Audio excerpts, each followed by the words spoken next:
하나님 앞에 나와 예배하는 모든 성도님들 진심으로 환영하고 축복합니다. 또 각 가정에서 우리 온라인으로 예배드리는 모든 우리 일산영문의 예배 가족들 특별히 사랑하며 축복합니다. 함께 예배드리게 된 가족들과 또 우리 성도들 서로 인사 나누고 예배 시작하도록 하겠습니다. 주님 안에서 만나니 더욱 반갑습니다. 함께 예배드리게 되어서 행복합니다. 사랑하며 축복합니다. 예, 감사합니다. 우리 다 같이 일어나셔서 예수님 사랑합니다. 예, 고백의 찬송 부르면서 이 예배를 하나님 앞에 올려드리겠습니다.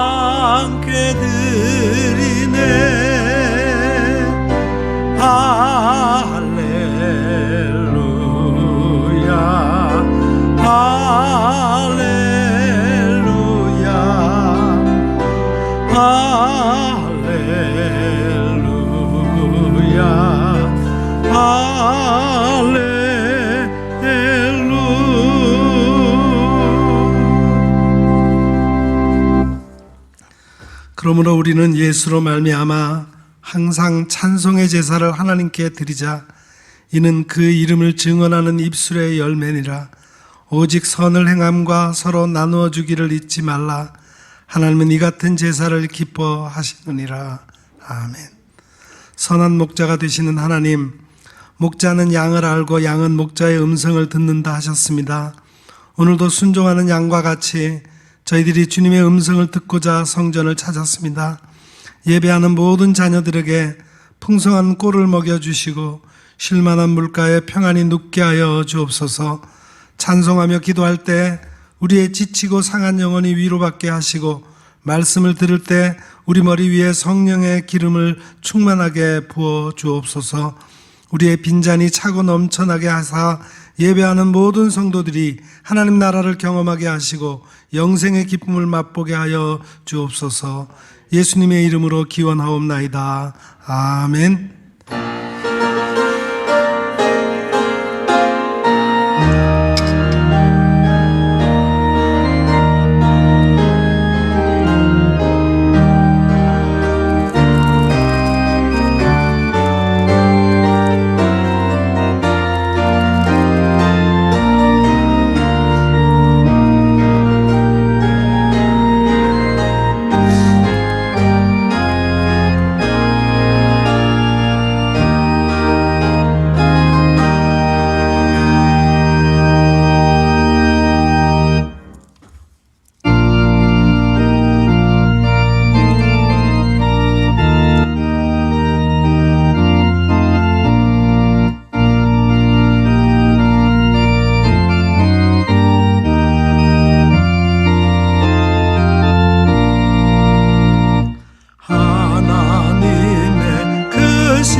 성령 감화하시며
하나님은 우리의 참여하며 통회하는 마음을 기뻐 받으십니다.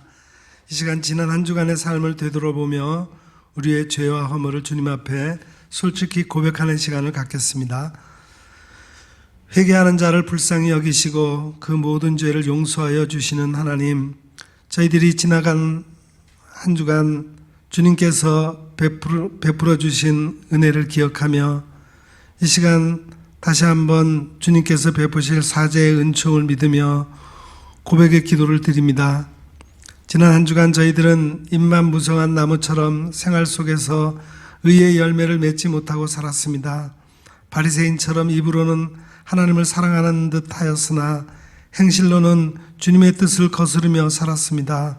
겉모양은 회칠한 것처럼 깨끗하였으나 속사람은 냄새나는 죄악으로 가득했습니다. 악을 행하는 자들과 동행하며 온갖 추한 죄를 지으며 지냈습니다. 경건하게 보내야 할 사순절 기간을 지내면서도 죄를 죄로 여기지 않고 하나님을 떠나 육체의 정욕을 따라 살았습니다. 사랑의 주님, 저희들의 이 모든 죄를 용서해 주옵소서.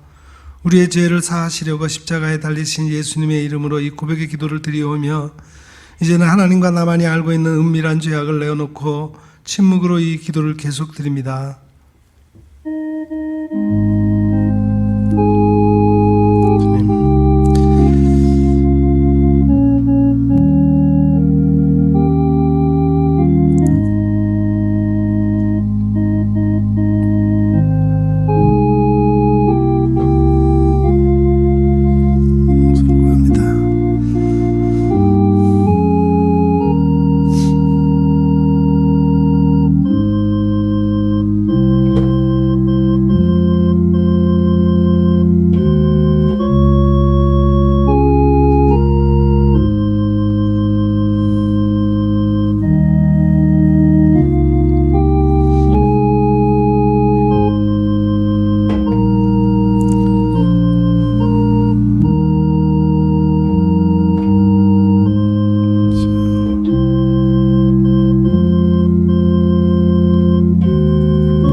진실로 고백하며 참여하는 자에게 용서를 확신케 하며 위로를 주시는 말씀이 여기에 있습니다. 나 곧 나는 나를 위하여 내 허물을 도말하는 자니 내 죄를 기억하지 아니하리라. 아멘. 이제는 우리가 함께 우리의 신앙을 사도신경으로 고백드리오니 나는 전능하신 아버지 하나님 천지의 창조주를 믿습니다. 나는 그의 유일하신 아들 우리 주 예수 그리스도를 믿습니다. 그는 성령으로 잉태되어 동정녀 마리아에게서 나시고 본디오 빌라도에게 고난을 받아 십자가에 못 박혀 죽으시고 장사된 지 사흘 만에 죽은 자 가운데서 다시 살아나셨으며 하늘에 오르시어 전능하신 아버지 하나님 우편에 앉아 계시다가 거기로부터 살아있는 자와 죽은 자를 심판하러 오십니다. 나는 성령을 믿으며 거룩한 공교회와 성도의 교제와 죄를 용서받는 것과 몸의 부활과 영생을 믿습니다. 아멘.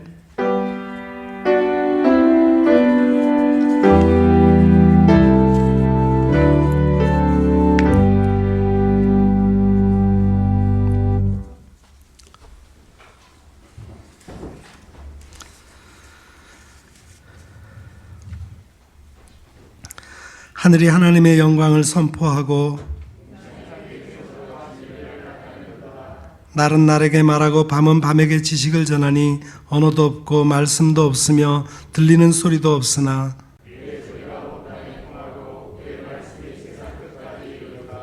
여호와의 율법은 완전하여 영혼을 소성시키며 여호와의 교훈은 정직하여 마음을 기쁘게 하고 여호와를 경외하는 도는 정결하여 영원까지 이르고 금 곧 많은 순금보다 더 사모할 것이며 꿀과 송이꿀보다 더 달도다. 아멘.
우리 함께 기도하겠습니다.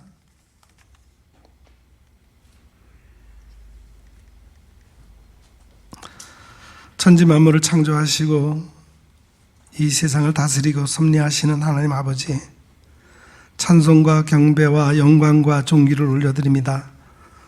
오늘도 주의 백성들을 사랑하사 주의 전으로 부르시고 이렇게 신령과 진리의 예배를 드릴 수 있게 하시니 감사합니다. 추운 겨울이 지나고 따뜻한 봄을 맞습니다. 굳어있던 우리의 마음도 새봄의 훈풍과 함께 녹아 부드럽게 하옵소서. 이 땅에 얼어붙은 모든 관계들을 녹여주사 화해와 평화가 깃들게 하시고 하나님의 다스림 안에 진정한 공의와 평화가 임하게 하옵소서. 이 예배를 통하여 소생의 감격이 새로워지기를 원합니다. 사랑의 하나님, 사단에게 매여있던 삶이 주의 몸된 교회에 나와 구원받고 해방된 것만도 감사한데 하나님의 도구로 쓰임받게 하시니 더더욱 감사드립니다. 말씀이 선포될 때마다 성령의 권능이 더욱 충만하게 하옵소서. 문제 있는 인생마다 하나님의 말씀을 받고 해결되기를 원합니다. 주님의 말씀의 능력만이 죽은 생명을 살릴 수 있음을 고백합니다. 주의 말씀의 능력만이 병든 삶을 치유하고 회복시킬 수 있음을 믿습니다. 우리의 죄를 사하시고 우리를 살리기 위해 십자가의 고난을 감당하신 주님, 우리가 지금 주님의 고난에 참여하는 사순절 가운데 들어서 있습니다. 주님처럼 하나님의 뜻에 순종하여 의를 이루는 과정에서 다가오는 고난을 기쁘게 감당하는 저희가 되게 하여 주옵소서. 특히 육체의 병마로 고통 가운데 있는 교우들이 많습니다. 고통스러울 때마다 주님이 당하신 고통을 생각하며 견딜 수 있게 하시고 우리의 약함을 대신 감당하기 위해 오신 주님께 모든 것을 내어 맡기게 하옵소서. 치유의 손길로 어루만지시어 온전한 몸과 영으로 회복시켜 주옵소서. 교회의 머리가 되시는 주님, 우리 교회를 사랑해 주셔서 오늘까지 이끌어 주셨음을 감사드립니다. 우리 교회가 세상으로 나아가 복음을 삶으로 나타내는 교회가 되게 하옵소서. 성도들이 한 가족으로 친밀히 교제하게 하시고 그리스도를 닮아가기 위해 교육하고 훈련받는 교회, 일꾼을 양육하고 하나님의 사역자를 배출하는 교회, 지역사회를 돕고 봉사하는 교회, 하나님이 기뻐하시는 최고의 예배를 감동적으로 드릴 수 있는 교회가 되기를 간절히 원합니다. 우리 교회에 주님의 능력을 가득 채워 주옵소서. 역사의 주인 되신 하나님, 신앙의 선배들이 고난을 무릅쓴 나라 사랑을 본받게 하옵소서. 우리나라가 국론이 통일되고 정의롭고 안전한 나라가 되게 하옵소서. 또한 성실하게 노력하는 사람이 존중받고 열매를 얻는 나라가 되게 하옵소서. 나그네와 가난한 이웃의 평안을 살피는 따뜻한 나라가 되게 하옵소서. 남과 북이 평화롭게 교류하며 통일의 길을 열어가게 하옵소서. 그리하여 우리 민족이 그리스도 안에서 치유되고 다시 하나가 되게 하옵소서. 이 땅의 창궐한 코로나19 전염병 앞에서 온 국민이 잘못을 인정하고 돌이켜 회개하게 하시어 하나님이 그 기도를 들으시고 치유하시고 새롭게 하시는 나라가 되게 하옵소서. 정부의 대통령을 위시한 국무위원들과 국회의원들에게 하나님을 경외하며 백성을 사랑하는 마음을 주시어 바르게 이 나라를 다스려가는 지도자가 되게 하시고 국민 또한 한 마음으로 뭉쳐서 성실히 일하는 국민이 되게 하옵소서.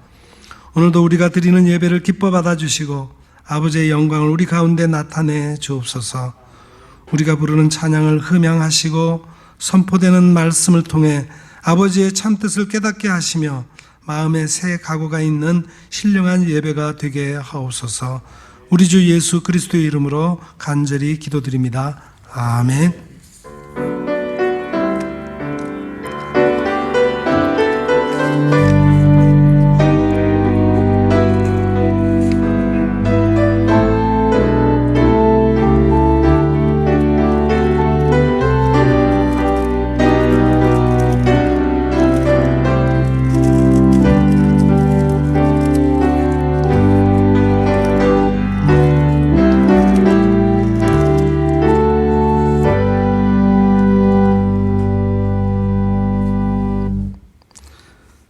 봉헌 시간입니다. 이미 드린 예물과 함께 우리의 몸과 마음과 뜻과 힘을 다해 믿음으로 드릴 수 있기를 바랍니다. 이제 봉헌송 50장 1절 부르면서 봉헌하겠습니다.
모든 것의 주인 되시는 우리의 하나님 아버지를 찬양합니다. 때마다 일마다 우리의 필요를 아시고 공급해 주시는 아버지의 사랑과 은혜에 감사를 드립니다. 우리의 죄를 사하시고 하나님의 자녀로 살아가게 하심을 더욱 감사드립니다. 무엇보다도 사명과 직분을 허락하셔서 하나님의 뜻을 이루어가게 하심도 감사를 드립니다. 여기 이 모든 감사의 마음을 담아 예물을 준비하여 드리오니 기쁘게 받으시옵소서. 소득하게 하신 것의 10분의 1, 11조를 드립니다. 하나님의 것을 도둑질하지 않게 하시고 하나님의 뜻대로 정당하게 소득하여 바르게 사용하게 하옵소서. 삶 속에서 감사할 일들이 많아서 감사의 예물도 드립니다. 드린 손길 기억하시어 더 많은 감사의 조건들이 일어나게 하옵소서. 선교와 구제와 봉사와 장학 사업을 위해 드린 예물도 있습니다. 드린 목적대로 사용되어 하나님의 사랑을 드러내는 예물이 되게 하옵소서.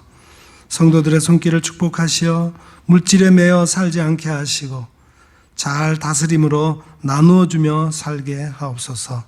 예수님 이름으로 이 봉헌의 기도를 드리옵나이다. 아멘. 이제 성찬식을 거행하겠습니다.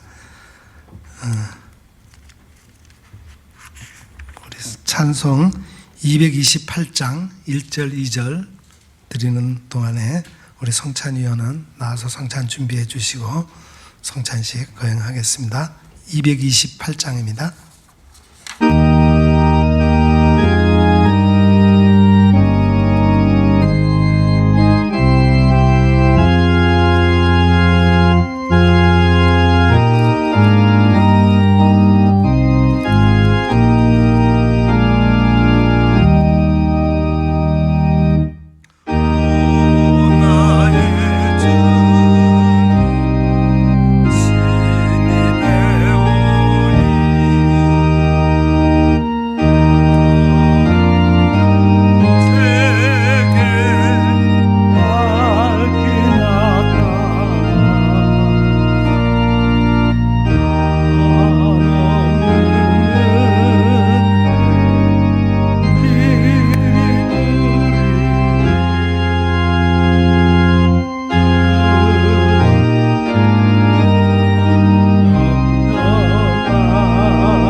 오늘 성찬은 기념만을 위한 것이 아닙니다.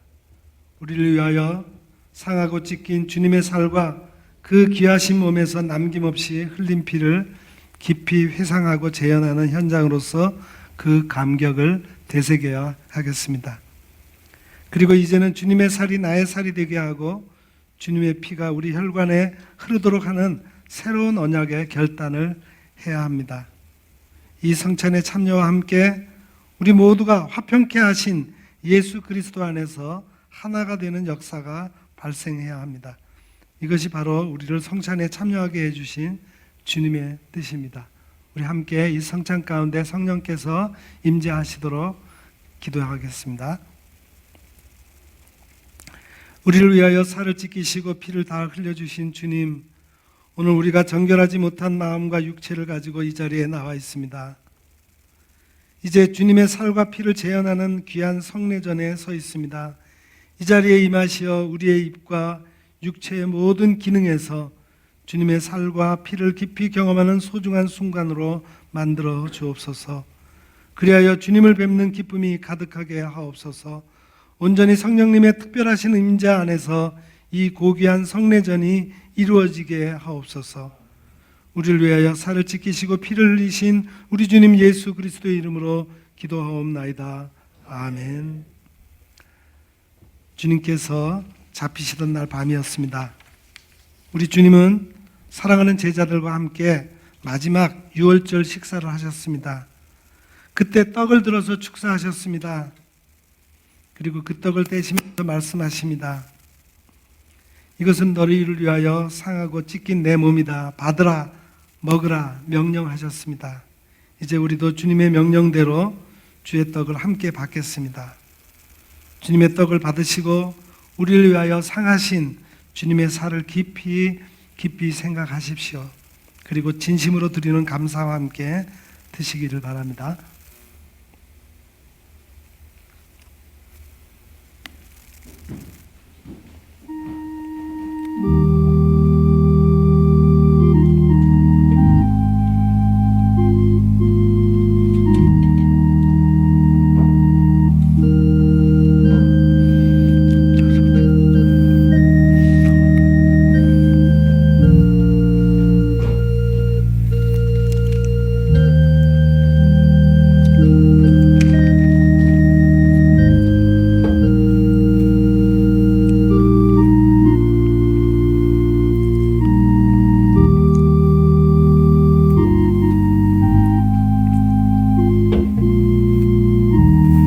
예수께서 이르시되 나는 생명의 떡이니 내게 오는 자는 결코 줄이지 아니할 터이요 나를 믿는 자는 영원히 목마르지 아니하리라. 진실로 진실로 너희에게 이르노니 믿는 자는 영생을 가졌나니 내가 곧 생명의 떡이니라. 너희 조상들은 광야에서 만나를 먹었어도 죽었거니와 이는 하늘에서 내려오는 떡이니 사람으로 하여금 먹고 죽지 아니하게 하는 것이니라. 나는 하늘에서 내려온 살아있는 떡이니 사람이 이 떡을 먹으면 영생하리라. 내가 줄 떡은 곧 세상의 생명을 위한 내 살이니라 하시니라. 예수께서 이르시되 내가 진실로 진실로 너희에게 이르노니 인자의 살을 먹지 아니하고 인자의 피를 마시지 아니하면 너희 속에 생명이 없느니라. 내 살을 먹고 내 피를 마시는 자는 영생을 가졌고 마지막 날에 내가 그를 다시 살리리니 내 살은 참된 양식이요 내 피는 참된 음료로다. 아멘. 아직 떡을 받지 못하신 분 계십니까? 손들어 표해 주시기 바랍니다.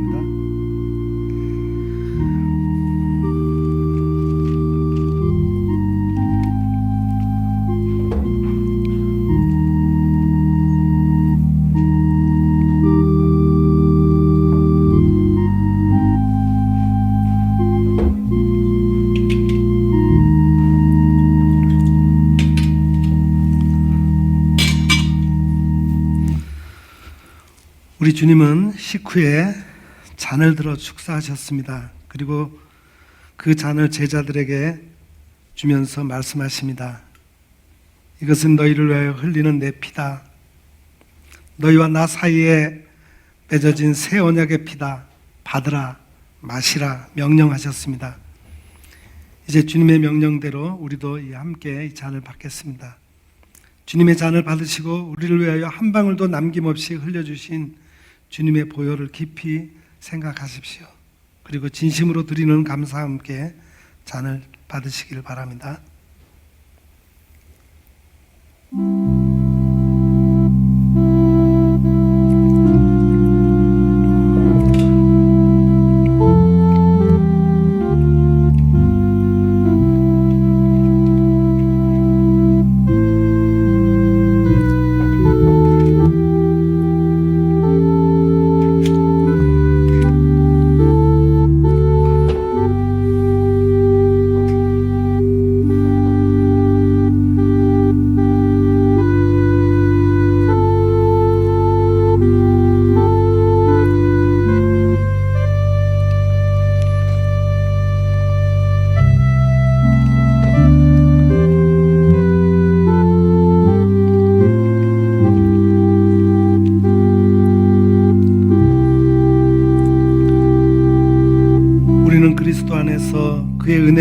마음을 따라 그의 피로 말미암아 속량 곧 죄 사함을 받았느니라.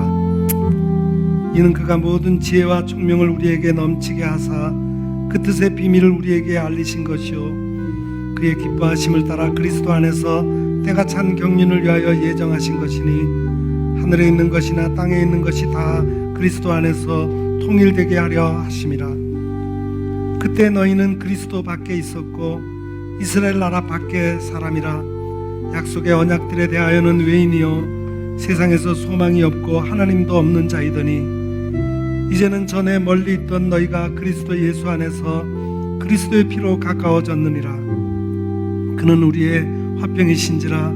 둘로 하나를 만드사 원수된 것 곧 중간에 막힌 담을 자기 육체로 하시고 법조문으로 된 계명의 율법을 폐하셨으니 이는 이 둘로 자기 안에서 한 세 사람을 지어 화평하게 하시고 또 십자가로 이 둘을 한 몸으로 하나님과 화목하게 하려 하심이라.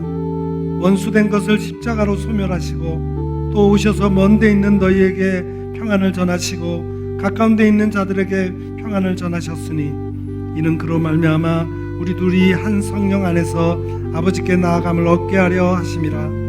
그러므로 이제부터 너희는 외인도 아니요 나그네도 아니요 오직 성도들과 동일한 시민이요 하나님의 권속이라.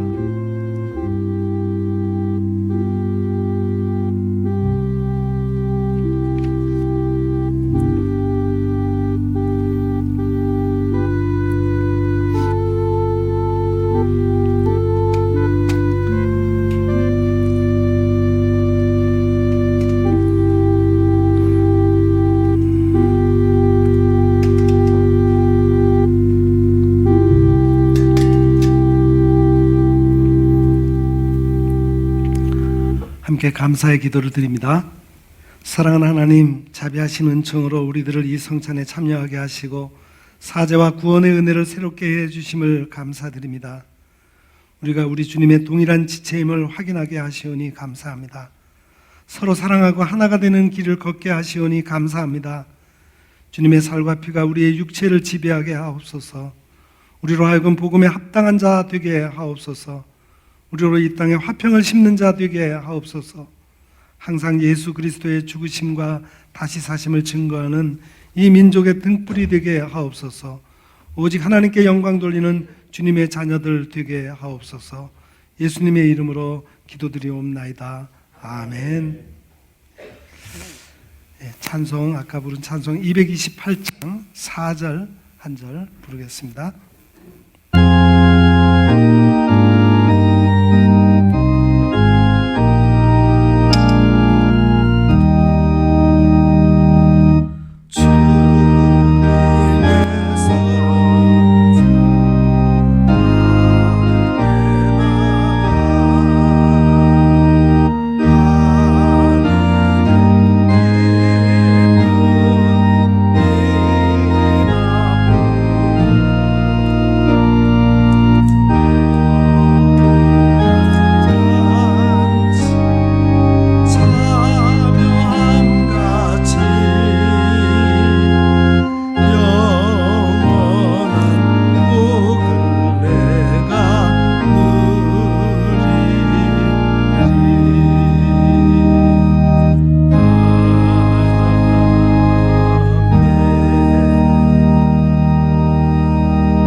교회 소식 말씀드리겠습니다.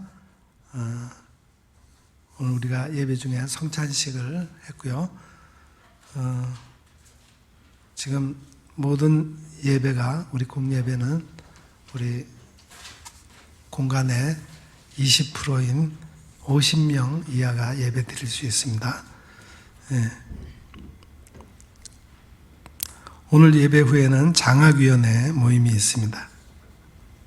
그리고 구역장 모임 11시에 줌을 통해서 구역장 모임이 있고, 또 모든 구역 활동도 줌을 이용해서 구역 활동이 재개되었습니다. 열심히 서로 교제하고 나눌 수 있기를 바랍니다. 그리고 우리가 요즘 찬양대를 운영을 못하고 있는데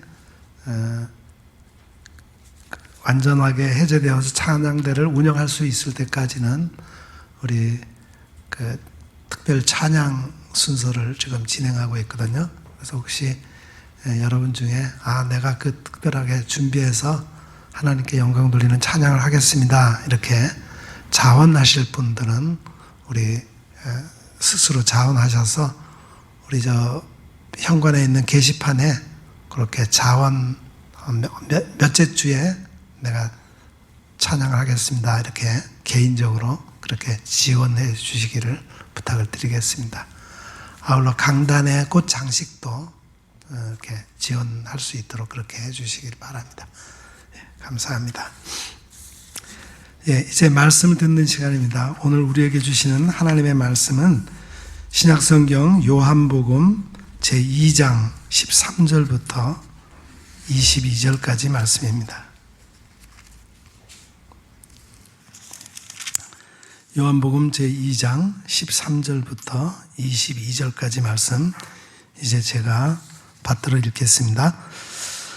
유대인의 유월절이 가까운지라 예수께서 예루살렘으로 올라가셨더니 성전 안에서 소와 양과 비둘기 파는 사람들과 돈 바꾸는 사람들이 앉아 있는 것을 보시고 노끈으로 채찍을 만드사 양이나 소를 다 성전에서 내쫓으시고 돈 바꾸는 사람들의 돈을 쏟으시며 상을 엎으시고 비둘기 파는 사람들에게 이르시되 이것을 여기서 가져가라. 내 아버지의 집으로 장사하는 집을 만들지 말라 하시니 제자들이 성경 말씀에 주의 전을 사모하는 열심히 나를 삼키리라 한 것을 기억하더라.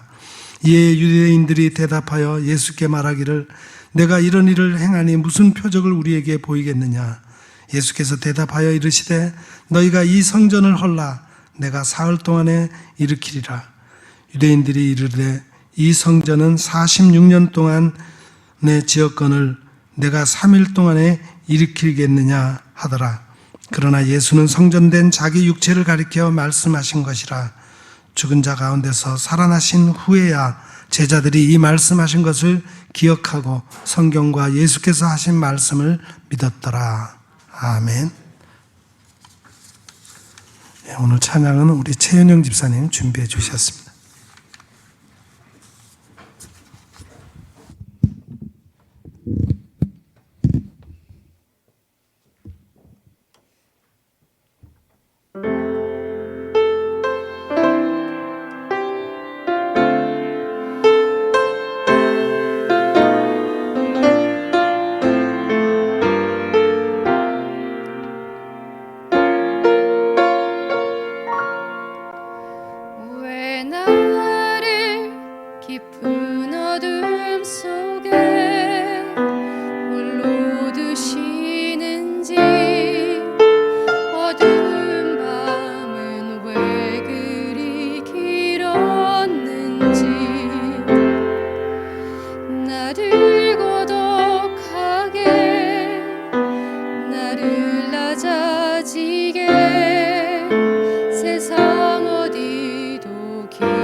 아멘.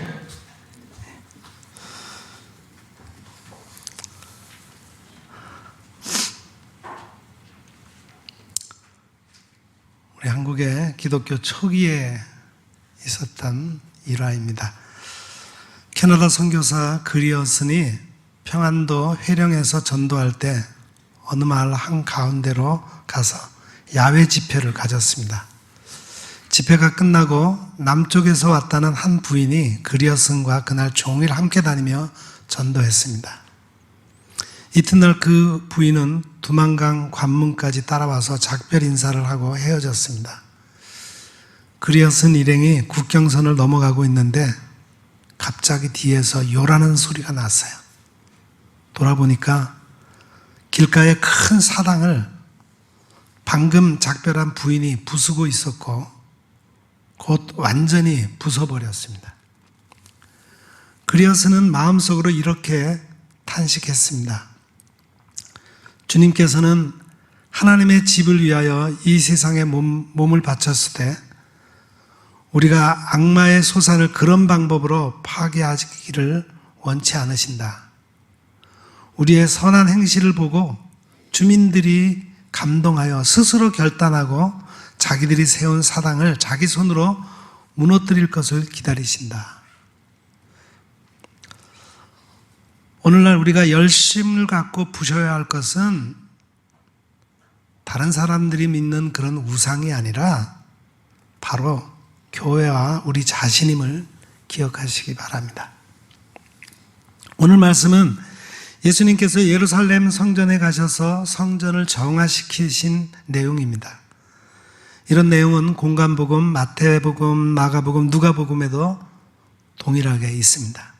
그러나 요한복음에 있는 내용은 예수님 사역 초기의 일이고 다른 복음서의 내용은 사역 후기 마지막 고난주간에 있었던 사건으로 내용은 유사하지만 별개의 것입니다. 그러니까 동일한 사건이 두 번 있었다고 우리가 알면 되겠습니다. 이스라엘 백성들이 하나님을 만나는 장소, 곧 제사를 드리는 장소는 출애굽 시 광야에서 만들어진 이동식 성막에서 발전해서 솔로몬 시대에는 솔로몬 성전이 건축되었습니다. 그러나 바벨론 침략으로 주전 586년에 완전히 파괴되었고 바벨론 포로 귀환 이후에 수르바벨 성전이 주전 516년에 다시 지어졌습니다. 그 이후 예수님 오시기 직전에 헤롯은 유대인의 환심을 사기 위해서 46년 동안 수르바벨 성전을 증개축하는 겁니다. 이것을 가리켜 헤롯 성전이라고 부릅니다. 하지만 이 성전도 주 70년 로마 군에 의해서 완전하게 파괴되고 맙니다. 결국 눈에 보이는 성전은 다 무너지고 만다는 것을 보여주고 있습니다. 그리고 눈에 보이는 성전이 다 무너졌다는 의미는 이제 눈에 보이는 성전이 필요한 것이 아니라 눈에 보이지 않는 성전이 필요하다는 것을 가르쳐 주는 겁니다. 그동안에 지성소 법궤 위에 있는 속죄소의 영광으로 임하신 하나님을 만났다면 이제부터는 새롭게 새로운 곳에 임하시겠다는 겁니다. 바로 성전 되신 예수 그리스도입니다. 이 성전 되신 예수 그리스도의 영이 임하면 또 우리 마음이 또한 성령의 전이 되는 것입니다. 너희 몸은 너희가 하나님께로부터 받은 바 너희 가운데 계신 성령의 전인 줄 알지 못하느냐? 너희는 너의 것이 아니라. 사도 바울이 그렇게 말씀했어요. 그래서 오늘 말씀은 성전 정화 차원을 넘어서 기존의 소잡고 양잡는 제사는 폐하고 새로운 제사, 곧 이 십자가에서 희생양으로 죽으시고 부활하신 예수 그리스도를 통하여 구원을 얻는 새로운 제사가 세워져야 하는 것을 가르쳐주는 말씀입니다. 눈에 보이는 성전 자꾸 지으려 하지 말고 우리 마음에 성전 짓는 것이 더 중요합니다. 성전 정화 사건의 기록은 우리에게 두 가지를 교훈해 주고 있습니다. 첫째는 그동안 성전 정화 사건이라고 부른 것처럼 단순히 성전을 정화하는 의미가 있습니다. 만민이 기도해야 할 집이 강도의 소굴이 되었기 때문입니다. 그들에게 이르시되 기록된 바 내 집은 기도하는 집이라 일컬음을 받으리라 하였거늘 너희는 강도의 소굴을 만드는도다. 우리 마태복음, 마가복음, 누가복음에서는 그렇게 말씀하고 있어요. 두 번째는 오늘 말씀의 초점인 기존의 성전과 양과 소를 잡는 제사가 더 이상 필요하지 않고 성육신 하신 예수님으로 새로운 제사가 필요하다는 의미가 있습니다. 먼저 단순한 성전 정화 사건으로서의 의미를 살펴봅니다. 당시 6월절이 되면은 전국과 세계에 흩어져 있던 유대인과 개종한 이방인들이 예루살렘으로 제사하기 위해 모여듭니다. 제사를 위하여 1년 되고 흠없는 희생제물이 필요하고 남자 20세 이상은 반세계를 성전세로 내야 하므로 환전이 필요했어요. 그래서 양이나 소를 사고 파는 사람들과 환정상들이 이방인의 뜰에서 장사했던 것입니다. 물론 이것은 종교 지도자, 특히 대제사장의 이권과 관련이 있었어요. 이들에게 이것을 허락하고 돈을 벌고 있었던 겁니다. 그래서 16절에 장사하는 집으로 만들지 말라는 겁니다. 여기 14절에 나오는 성전은 원어적으로는 히에롤이라는 단어를 쓰고 있습니다. 이것은 성소와 지성소를 포함하여 여인의 뜰, 이방인의 뜰까지 모두를 포함한 성전의 개념입니다. 참고로 그 뒤에 나오는 예수님이 너희가 이 성전을 헐라 했을 때 이 성전은 나오스라고 하는 단어를 썼어요. 이것은 성소와 지성소를 가리키는 말입니다. 이것은 성전 되시는 예수님을 의미하기 때문입니다. 그런데 바깥 뜰, 이방인이 들어갈 수 있는 뜰, 여인들이 들어갈 수 있는 뜰, 이 뜰에서는 이방인들은 이방인의 뜰까지만 들어가고 더 이상은 들어갈 수가 없습니다. 이방인들은 이방인의 뜰에서 기도해야 합니다. 더 이상 안으로 들어가면 죽임을 당합니다.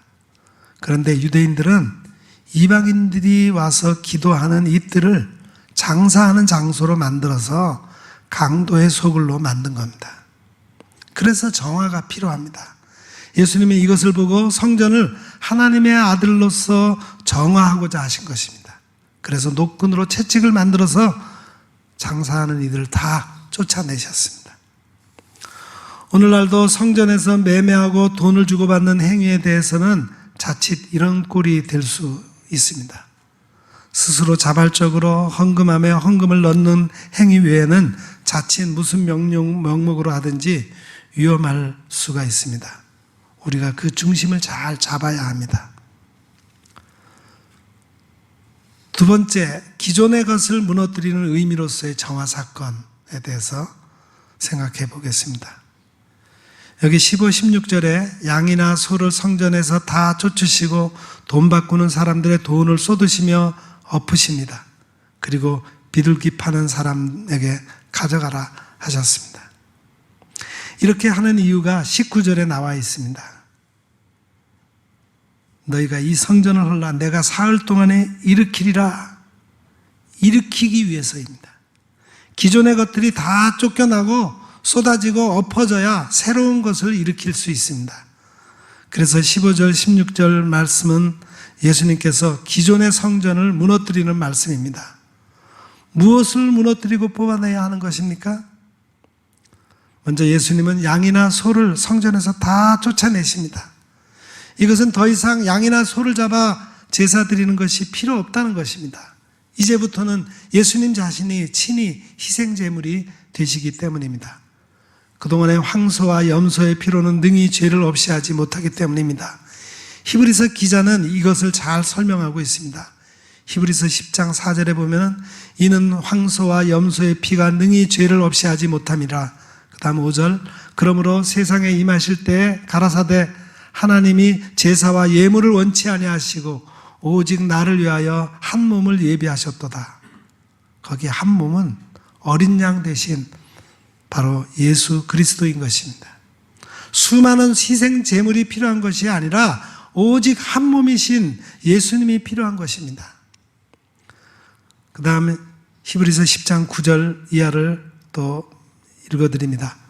그 후에 말씀하시기를 보시옵소서 내가 하나님의 뜻을 행하러 왔나이다 하셨으니 그 첫 것을 폐하시면 둘째 것을 세우려 하심이라. 첫 것이 폐해져야 둘째 것이 세워지는 것입니다. 첫째의 것은 율법에 의한 제사이며 둘째의 것은 예수 그리스도가 희생제물이 되어 단번에 영원한 제사를 드리는 것입니다. 그 밑에 10절 이하의 말씀도 읽어드립니다. 이 뜻을 쫓아 예수 그리스도의 몸을 단번에 들이심으로 말미암아 우리가 거룩함을 얻었노라. 제사장마다 매일 서서 섬기며 자주 같은 제사를 드리되 이 제사는 언제든지 죄를 없게 하지 못하거니와 오직 그리스도는 죄를 위하여 한 영원한 제사를 드리시고 하나님의 우편에 앉으사. 예수님은 단번에 자신의 몸을 속죄와 화목을 위한 제물로 십자가에서 드리신 것입니다.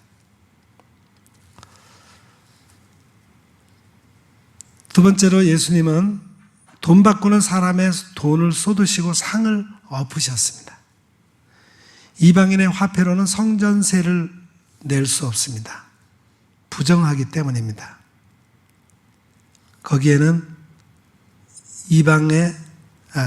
이방 황제의 우상의 얼굴이 새겨졌기 때문에 그걸로는 성전세를 드리는 것이 마땅치 않다는 겁니다. 그래서 성전에서 통용되는 세겔로 바꿔야 합니다. 그리고 이방인들이 와서 제물을 사기 위해서도 환전이 필요합니다. 영적으로 보면은 이제는 돈으로 어린 양 대신 예수님을 살 수 없다는 겁니다. 이제 돈으로는 구원받을 수 없다는 것입니다. 그들의 생명을 속량하는 값이 너무 엄청나서 영원히 마련하지 못할 것임이니라. 시편 기자는 그렇게 말했습니다. 세 번째는 비둘기 파는 사람들에게 이것을 가져가라 하셨습니다. 비둘기는 가난한 자들이 희생제물로 사용하는 것입니다. 이제는 가난한 자도 누구나 비둘기도 없는 사람도 누구도 구원받을 수 있는 새로운 길이 열리기 때문입니다. 그래서 예수님은 이 모든 것을 쫓으시며 쏟으시며 엎으셨습니다. 이것은 기존의 성전을 허는 행위입니다. 그리고 19절에 이 성전을 헐라는 말씀을 하셨어요. 그것은 바로 예수님의 육체를 말하는 것입니다. 그러나 이는 일종의 언어 유희로 두 가지를 동시에 말씀하고 있는 겁니다. 실제 성전도 헐려야 한다. 그리고 성전 대신 예수님의 육체도 헐려야 한다. 즉 십자가의 죽음을 말씀하신 겁니다. 예수님도 새로운 성전이 되시기 위해서는 십자가 위에서 죽으셔야 합니다. 그래야 부활할 수 있기 때문입니다. 눈에 보이는 성전이 헐리고 이제 새로운 성전이 세워져야 하는데 그것은 죽으시고 부활하시는 예수님을 통해서 세워지는 성전입니다. 부활하신 예수님으로 인하여 이제부터는 하나님께서 우리 마음의 성전에 임하시기를 원하십니다. 이것이 새 언약입니다. 지난날에 희생양을 잡아 속죄 제사를 드리는 구원이 아니라 예수 그리스도를 통하여 구원하시겠다는 겁니다. 예레미야 31장 31절 이하의 말씀입니다. 여호와의 말씀이니라. 보라, 날이 이르르니 내가 이스라엘 집과 유다 집에 새 언약을 맺으리라. 이 언약은 내가 그들의 조상들의 손을 잡고 애굽 땅에서 인도하여 내던 날에 맺은 것과 같지 아니할 것은 내가 그들의 남편이 되었어도 그들이 내 언약을 깨뜨렸음이라. 여호와의 말씀이니라. 그러나 그날 후에 내가 이스라엘 집과 맺을 언약은 이러하니 곧 내가 나의 법을 그들의 속에 두며 그들의 마음에 기록하여 나는 그들의 하나님이 되고 그들은 내 백성이 될 것이라. 여호와의 말씀이니라.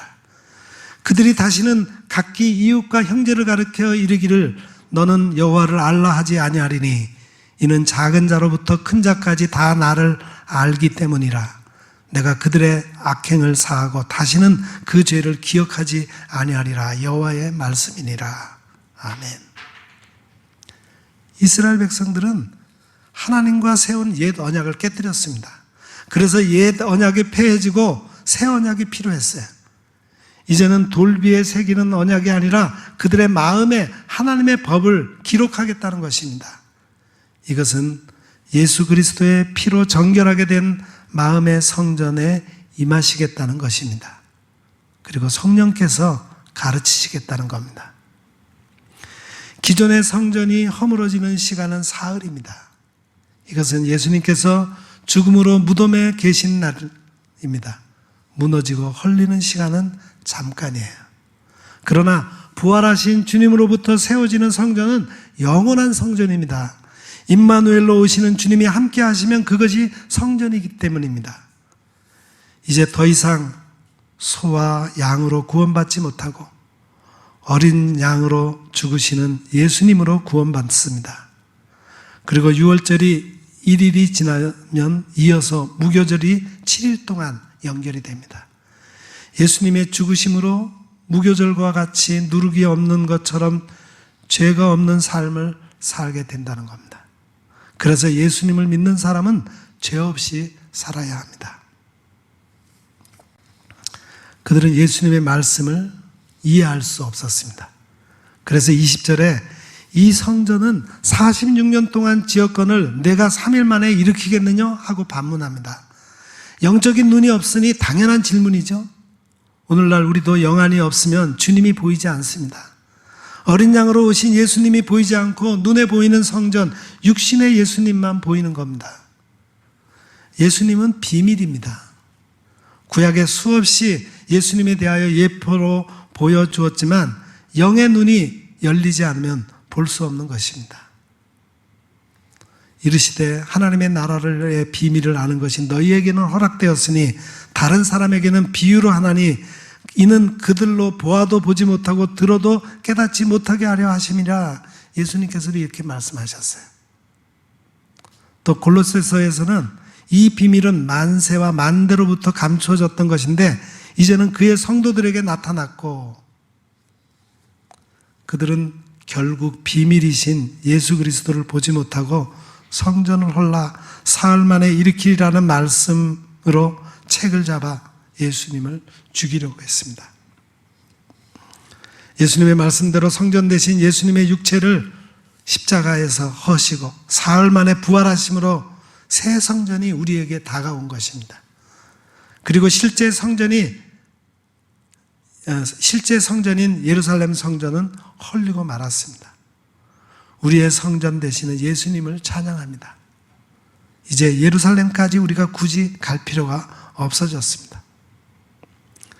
이제 마지막으로 생각해야 하는 것은 어떻게 해야 새 성전 되신 예수님을 우리의 마음에 모시고 우리도 성전이 될 수 있는가 하는 겁니다. 첫째, 주의 전을 사모하는 열심을 가지십시다. 어떻게 하면 교회를 열심히 사모하며 생각하면서 그리워할 수 있을까요? 오늘 본문은 성전 곧 하나님의 집, 주의 전을 사모하는 예수님의 열심을 볼 수가 있습니다. 그런데 교회를 사랑하는 열심, 뜨거운 마음은 바로 교회를 허무는 데 있다는 사실을 발견하게 됩니다.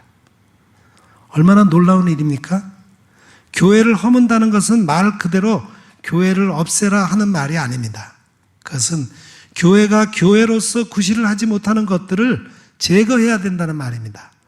교회가 사람들의 손가락질을 당하는 그런 잘못된 것들을 허물어 버려야 한다는 것입니다.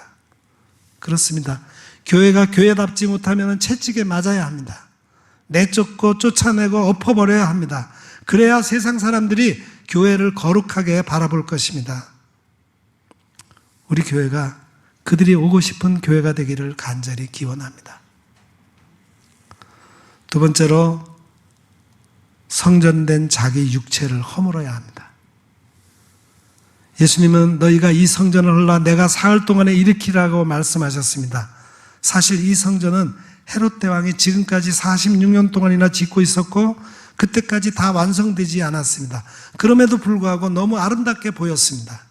그런데 어떻게 예수님은 이 성전을 헐며 사흘 만에 다시 짓겠다고 말씀하시는지 제자들도 이해가 가지 않았습니다.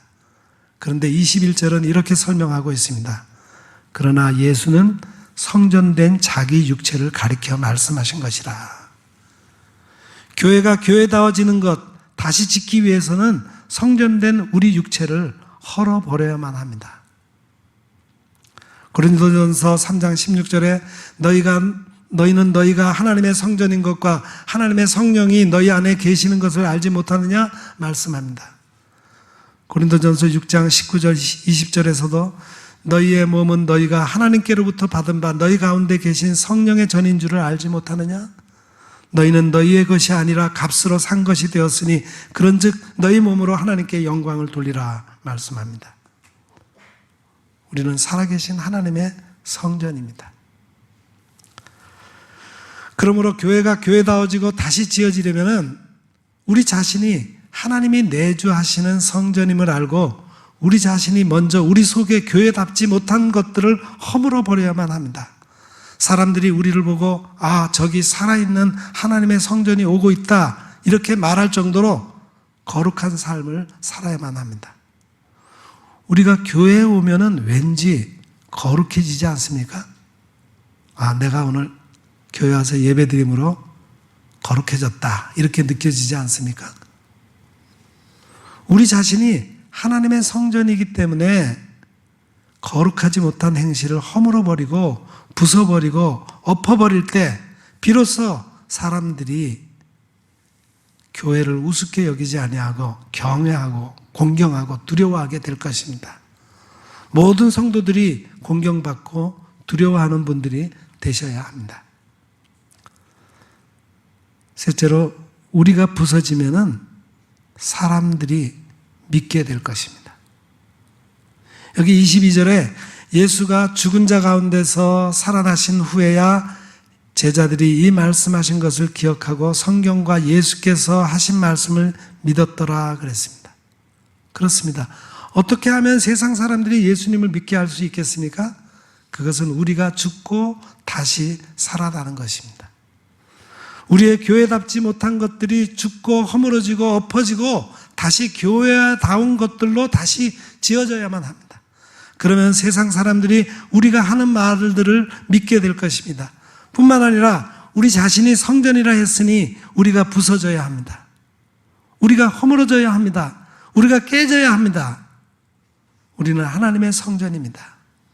너희는 너희의 것이 아니라 값으로 산 것이 되었으니 그런즉 너희의 몸으로 하나님께 영광을 돌리라 했습니다. 우리 몸은 더 이상 우리의 것이 아닙니다. 예수님의 피값으로 산 것이 되었습니다.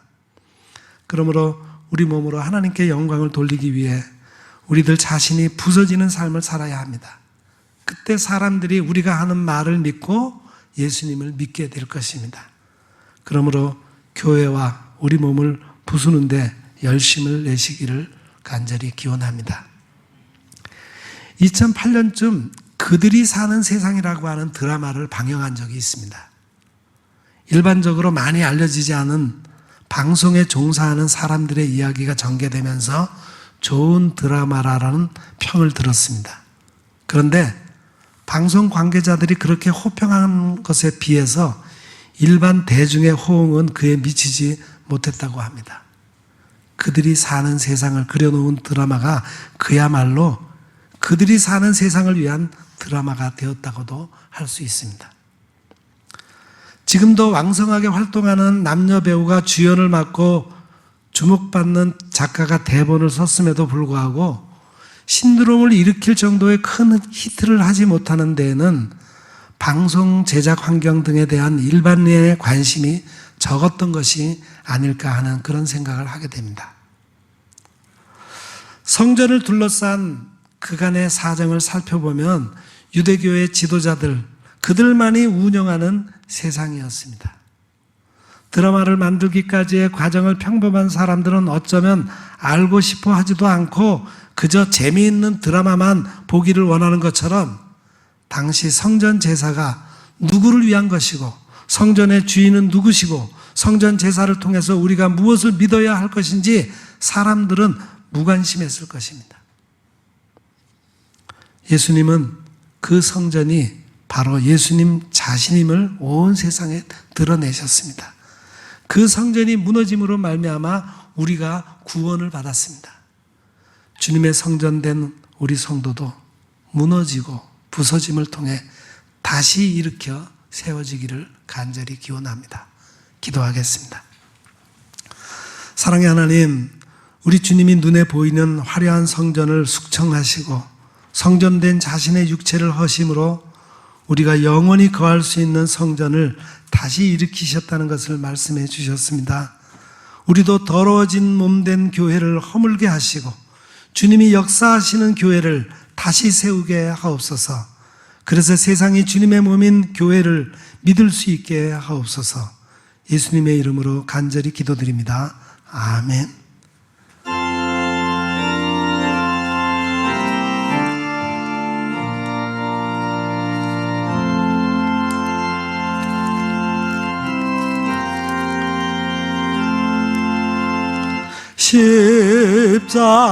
십자가로 가까이 나를 이끄시고 거기 흘린 보혈로 정케 하옵소서. 십자가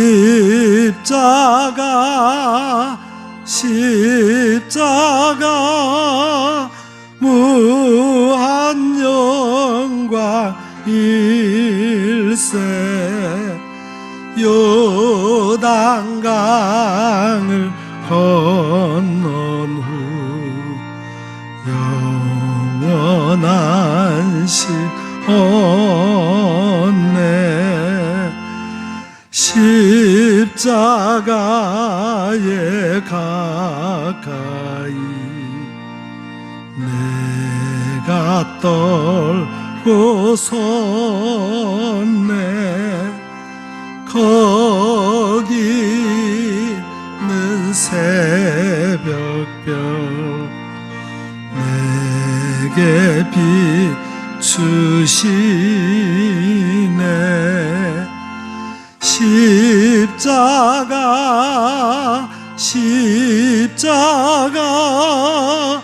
무한 영광일세.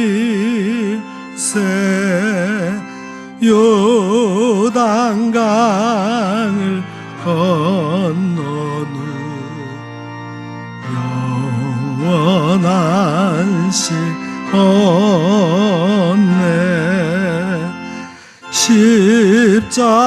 십자가로 가까이 가게 하시옵고 몸소 받은 고생도 알게 하옵소서.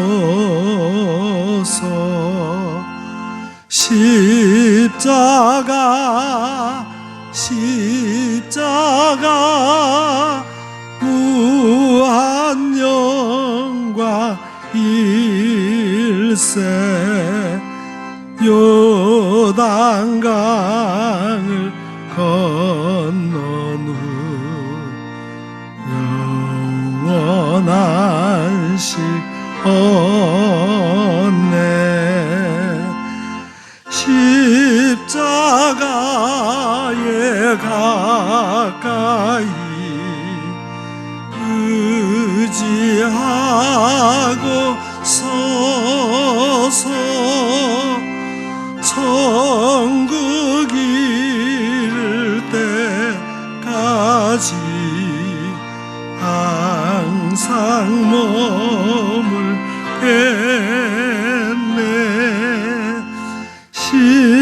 십자가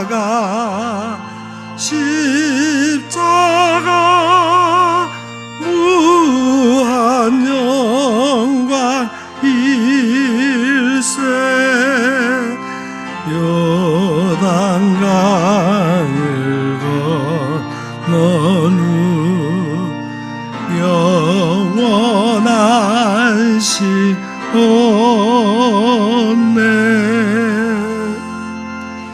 아멘.